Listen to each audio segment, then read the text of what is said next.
Good afternoon and welcome to our second show of Wellness from Within. Marie, my co-host, and me, Jocelyn, are going to help you maneuver this world of infomercial medicine, because that's what's out there. That's a great term. Marie has that one. I love that. So today's show, we're going to talk about right or wrong. Is there a right or a wrong type of medicine? And what are we going to choose? Do we choose traditional? Do we choose TikTok? Do we choose what's in a book? What do we do? Do we listen to grandma? There's so many choices out there. And are they right or are they wrong? For everybody or for you or for me? It's individual. And we have to learn to be able to walk the path and figure out what's going on. We're going to try and talk about, why do we believe everything we do has to fall in this category or that category? Why does it have to be absolute? Why do we believe it has to be absolute? Why are we so set in our ways? Maybe it's just the information highway and it's coming at us at 100 miles an hour, just binging off our heads like, raindrops the last 10 days we've had in New Hampshire.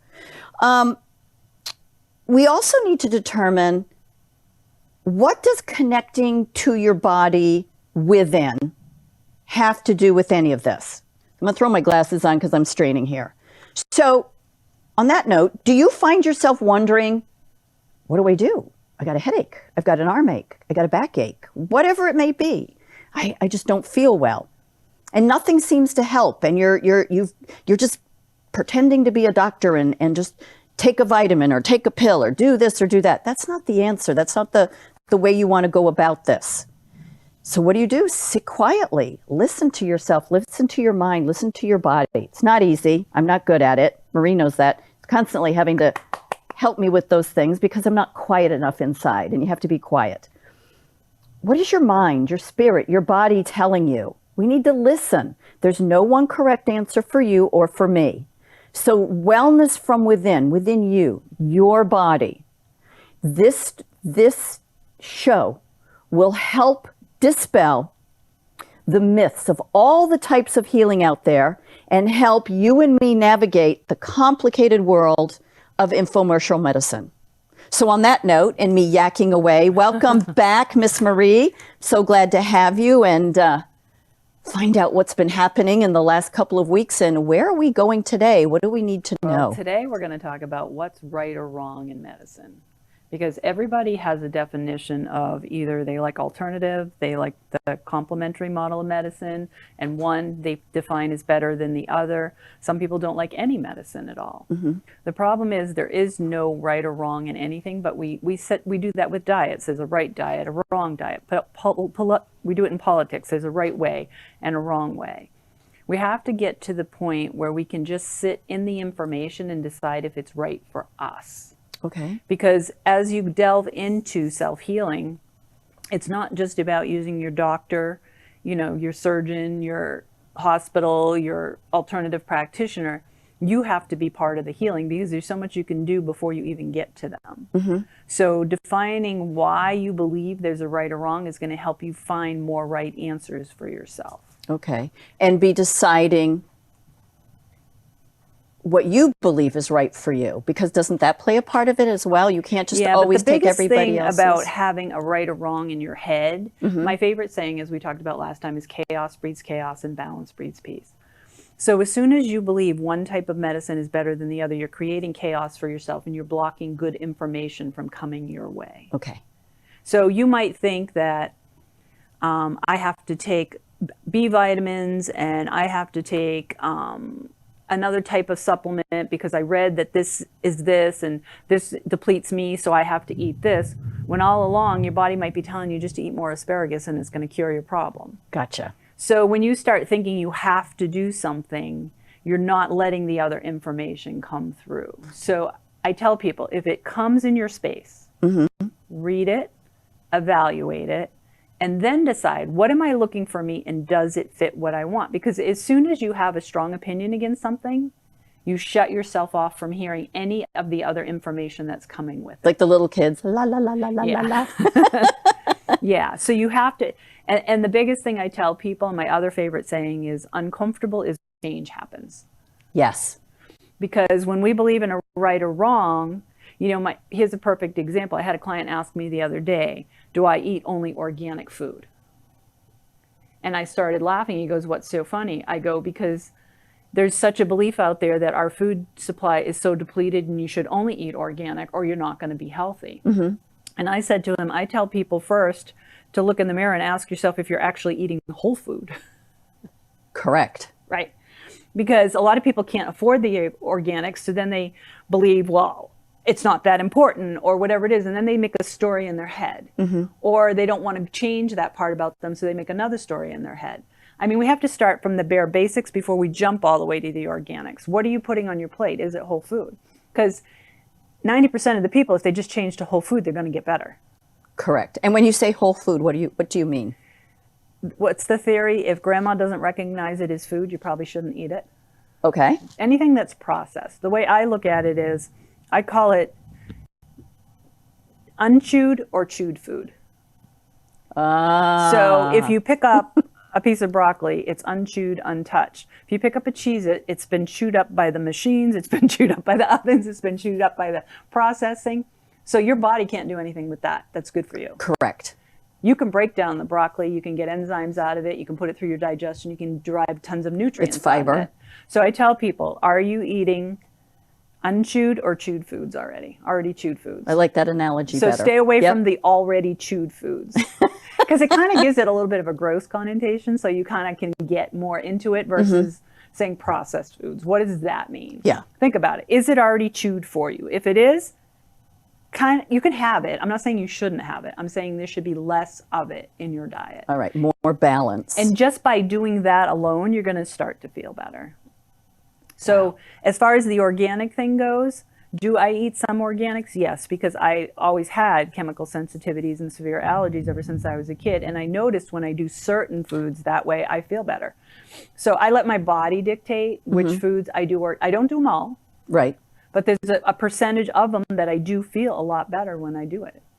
Interesting. So that's why I choose those. I don't choose it because I read something and it's a rule that you have to be healthy. Because there's rules for everything at this point. Oh, yeah. And if there isn't, you can make up your own. Yeah, they're so, I see people so paralyzed and they're eating things that nobody would ever eat because they just feel like they have to eat these things in their rawest forms, and they have to break them down, and they can't eat this and they can't eat that. And I say, ask your body how it feels. But as far as there being a right or wrong, it all comes down to let the information come through you first. Mm-hmm. Because if you don't, you're going to get yourself in a really bad situation. You know, I have people all the time, they might have cancer, but they have such a right or wrong in their head that it's so catastrophic for them that they can't even consider doing the opposite, the one that they think is wrong.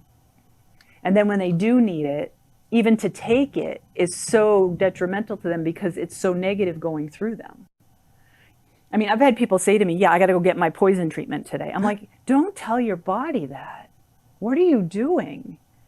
You know, because they think chemo, it's bad. People. So on top of having to do something to make yourself better, they're mentally making it worse for themselves. And so now the body's like, oh, this is terrible. And everything's in a negative. And I tell people, when you get cancer, you don't always know why. So if you don't absolutely know why, the complementary model of medicine is going to buy you time to figure it out. The alternative is not. You know, if you have an understanding of why and you're making lifestyle changes and you're making, you know, modifications in your stress levels because you have a complete understanding that I created this cancer myself, fine, go the alternative route. But if you don't, there's a great track record with the complementary route to get you to the point, because if nothing changes in you, nothing can change in your health profile going forward. People have this misunderstanding. If I do the medicine, therefore I'm better. If nothing changes in you, you're going to keep repeating history. Correct. No So matter it's what going to it be is. repeat, rinse, Diabetes, repeat, rinse, if you repeat. don't control your blood sugars, you're going to keep adding on the meds, and it's going to keep going down that same track. The medicine isn't curing you. The medicine is holding you at bay until the next step. Right. Till you You figure have to out. be the one that brings it back and say, okay, I now found out I'm a type 2 diabetic, but if I change my lifestyle, I mean, I think type 2 diabetes can be a gift, because it's one of those things. If you find out early enough and you literally change your lifestyle, start exercising, cut your carbs, lose some weight, you get your health back indefinitely forever. If you don't, you're going down this negative Correct. path. It's like a plus plus. But it actually has that certain amount of time that you can reverse it and get your life back. Wow. So it's just a good wake-up call for you to say, okay, I got to do something different.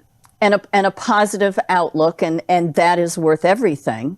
Right, but what happens with the right or wrong, now you get diagnosed with type 2 diabetes and it's dinner time.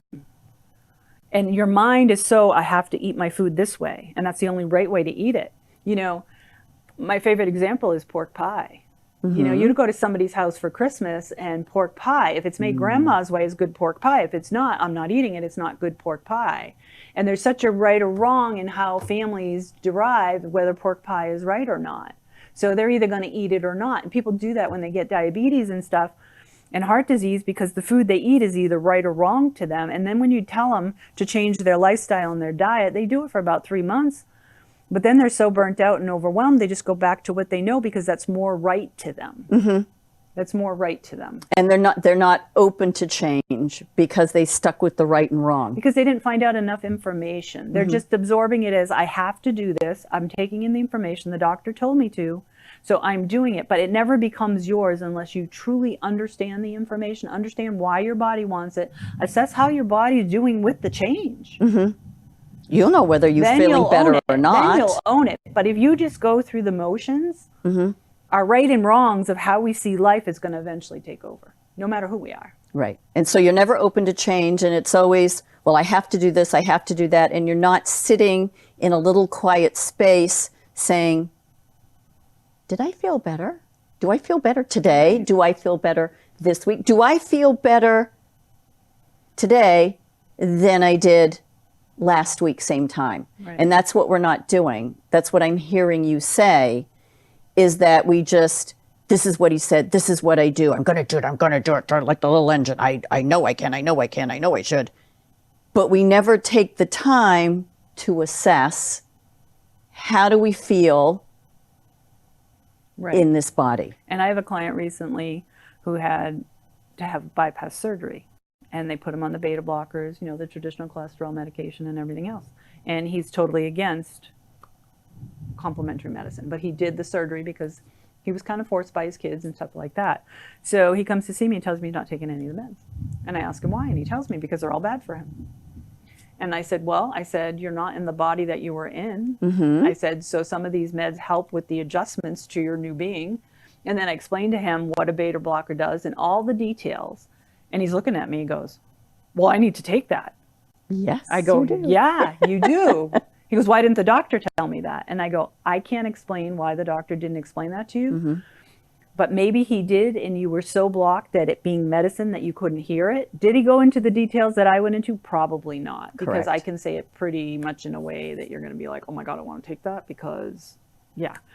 So it's just a matter of, he had to look in the mirror and decide for himself what he really wanted for himself first.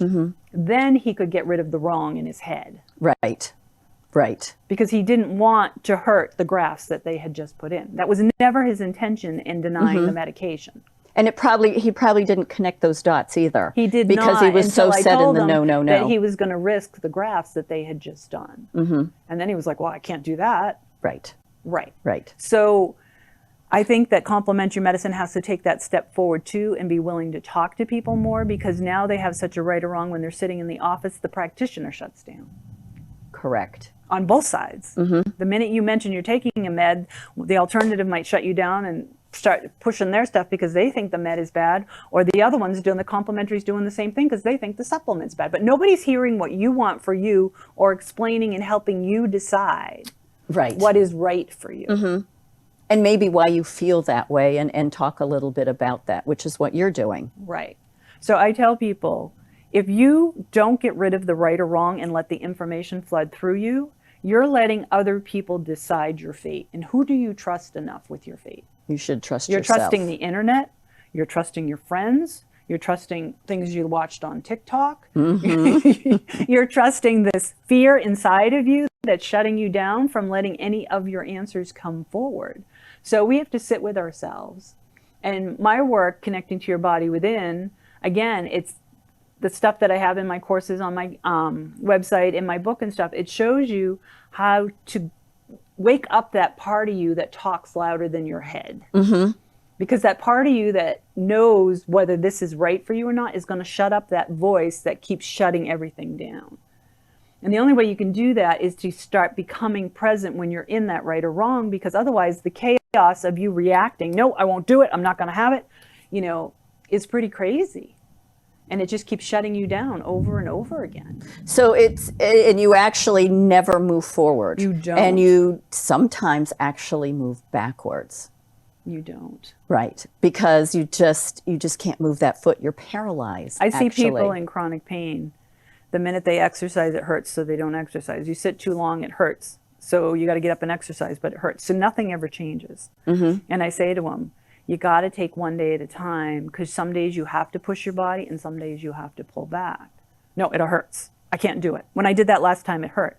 I go, but the more you sit, the more you're going to hurt. And there's a point where you can push past that. But people are so afraid of it being wrong and they're going to hurt themselves, you know, and then they read something. But yet you're already hurt. So how do you...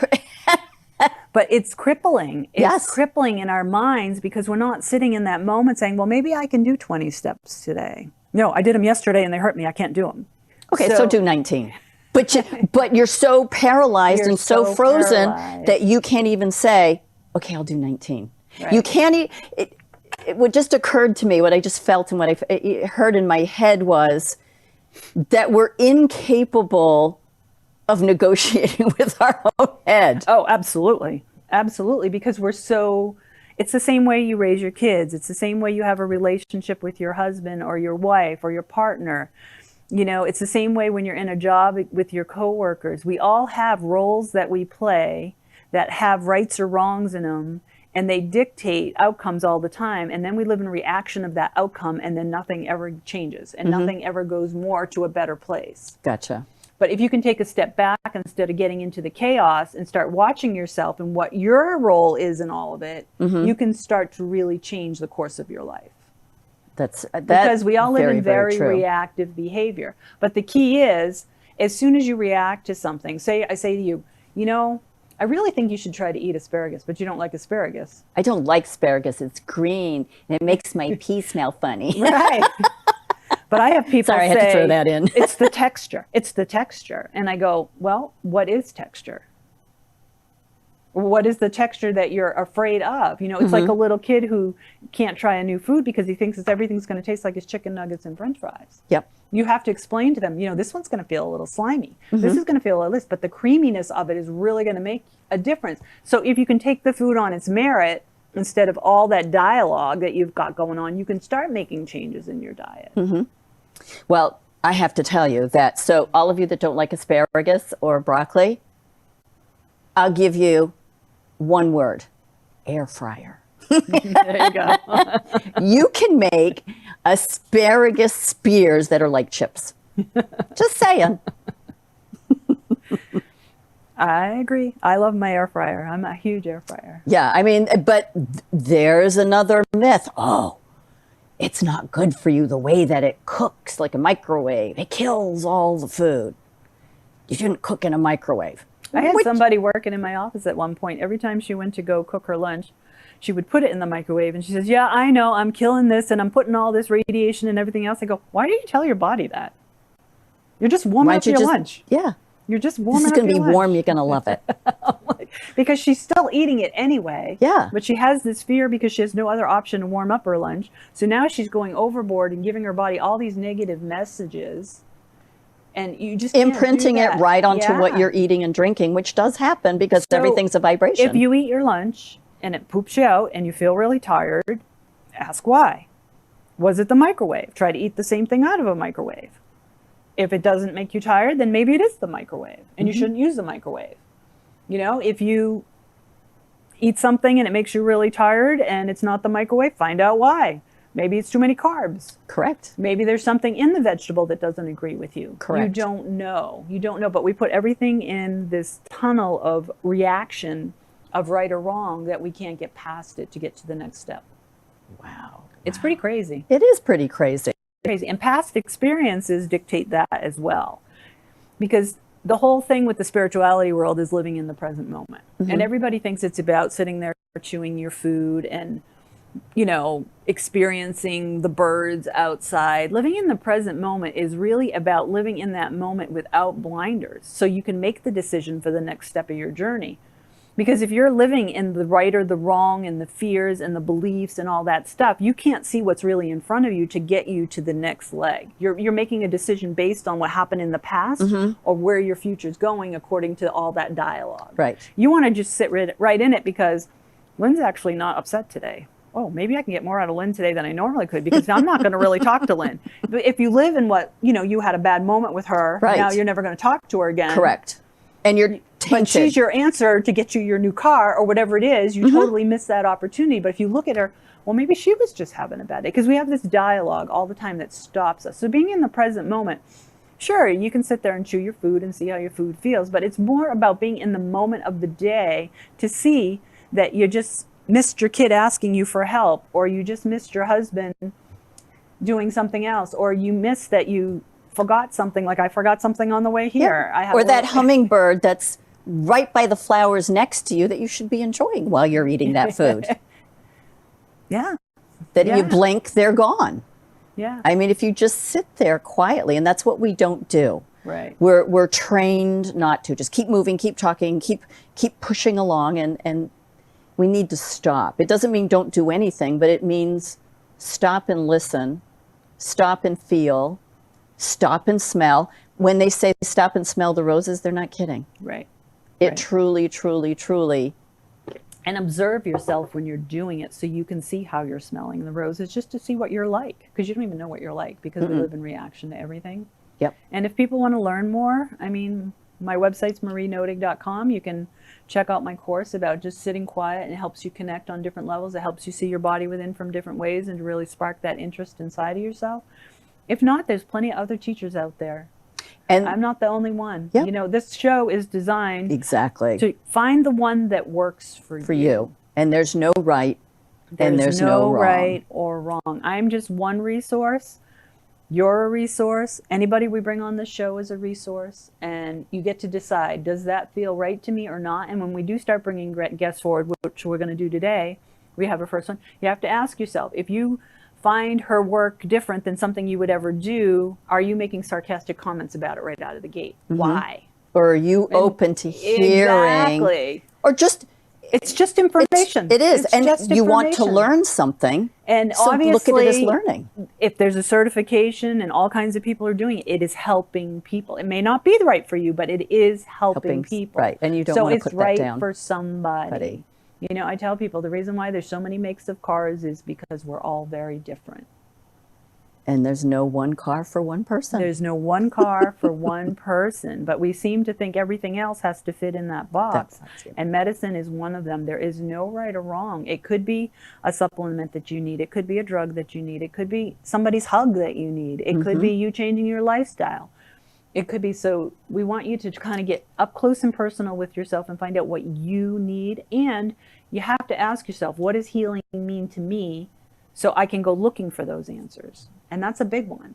If you don't know what you're looking for, you're not going to find it. Healing could be you're just looking to make sure your cholesterol is right, or you want to age gracefully and learn everything about yourself, or you want to exercise more, or you want to heal your relationships along with your body and everything else. So you got to find out, you know, and I have some free ebooks on my website with that. Just answer the questions and find out for yourself, what am I looking for? Then you can start looking for answers. But until you know, there's nothing you can do. Exactly.